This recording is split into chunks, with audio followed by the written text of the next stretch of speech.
What is up, Tampa Bay Buccaneers fans? It's your old friend IndyCar Tim here with the Tampa Bay Buccaneers Daily Blitz. Welcome into FanStream Sports. Welcome into the Blitz. The season is over. The Bucs are now ready to build towards 2025. They are at the NFL Combine this week. We've got free agency just a couple of weeks away. And then in April, we will have the NFL Draft. Of course, we will be all over all of that for you here on FanStream Sports and here on the Tampa Bay Buccaneers Daily Blitz. Just some quick housekeeping items I wanted to jump on and get with you guys today. Kind of, I guess, in a breaking news matter on Thursday, the Buccaneers are reinstating Jon Gruden into the Ring of Honor. He will be back in the fold in the Ring of Honor once again. He was removed, if you remember, in 2021. Now he's back in. The Bucs announced on Thursday, they released a statement. It said, quote, Jon Gruden was initially inducted into the Buccaneers Ring of Honor based on his many accomplishments during his 7 seasons as our head coach, and he remains a significant figure in the history of our franchise. Upon further reflection, we have decided to reinstate him into the Buccaneers Ring of Honor. End quote. So, of course, you will remember that he resigned from his position as head coach of the Raiders when these emails came out that had racist, homophobic, misogynistic, all sorts of language and connotations back at that point. And then he was removed from the Ring of Honor by the Buccaneers organization. Now he is inching his way back into the league. He's with that Barstool Sports organization over there doing videos and social media stuff for them.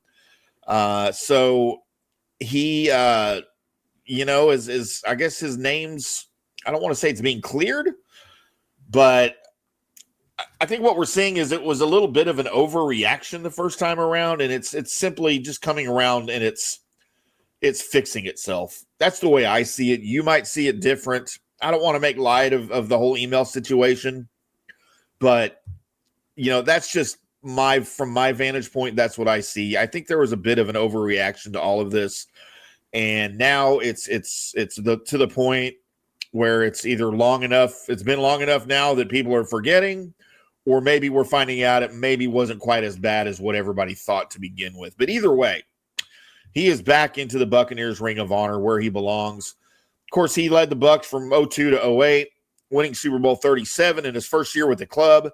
He finished up his 7 years with the Bucs, 57-55 in the regular season, 3-2 in the postseason.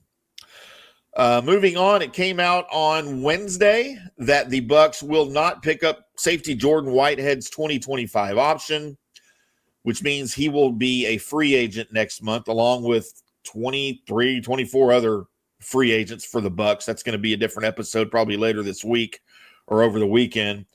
Mike Garofalo of NFL Media said the Bucs have informed Whitehead on Wednesday they will not pick up his option for the second year of his deal for 2025. If he was on the roster on March 17th, he would have had to be paid a $750,000 roster bonus by the team. He was also in line for a $3.75 million salary for next season, but of course it wasn't guaranteed, so the Bucs can now clear up $4.5 million of cap space, which they will need to do.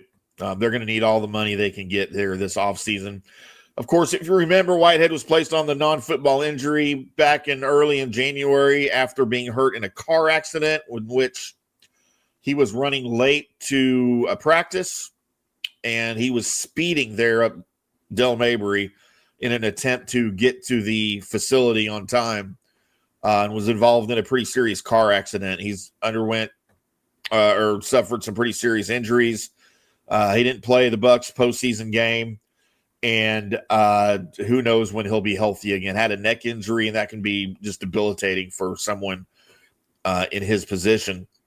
At the Tuesday press conference of this week, Jason Licht, the general manager of the Bucs, commented on, he was asked about Whitehead, and the Bucs' main concern, as Jason Licht pointed out, was that They wanted to make sure he was going to be healthy when he was asked about Whitehead's chances of being on the roster in 2025. So, take that for whatever it's worth. Either the Bucs know he's not going to be healthy, or at some point they feel that they can move on. Or another likely scenario is they would like to have Whitehead back, just not at the $3.75 million salary that he was due. It's entirely plus that $750,000 bonus. It's entirely possible he comes back later in the offseason as a free agent and they re-sign him, but at a greatly reduced salary. That's something else that's also possible.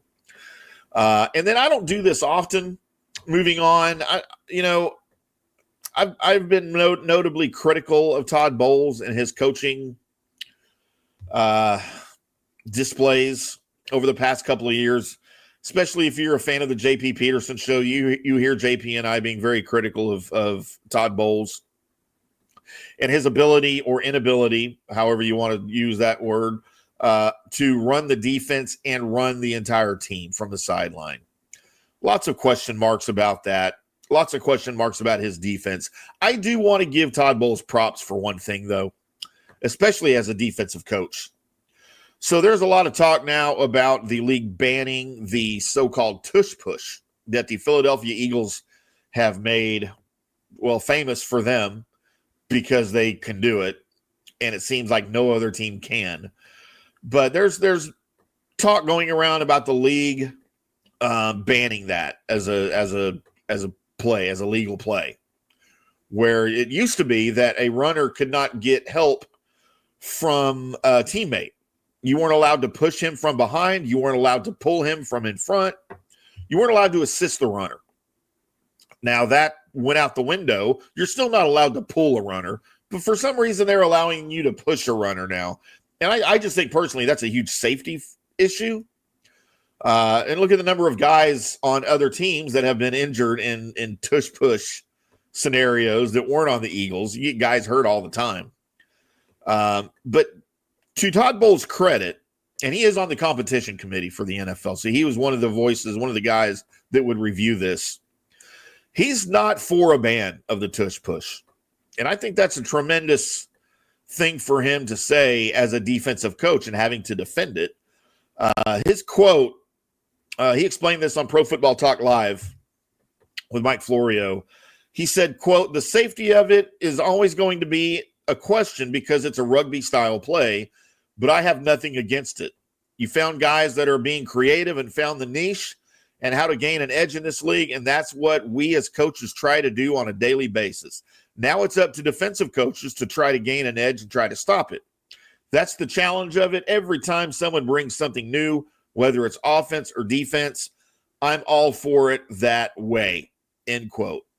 So again, I don't do this often. Kudos to Todd Bowles for kind of being in the minority right now, especially as a defensive coach and having to come up with a defense for it, as no one has been able to do so yet, for saying not to ban the tush push. And there's no doubt if it comes to a vote on the competition committee, he will use that voice in that same manner. So just a few things I wanted to get out here. We haven't done one of these shows in a while since the season ended. It's time to get back into it as, free agency is approaching, the draft is approaching, all those good things for you. So make sure you check out the JP Peterson Show weekdays, 10 to noon Eastern, over on FanStream Sports. Check it out on one of our YouTube channels. We've got a couple of them out there.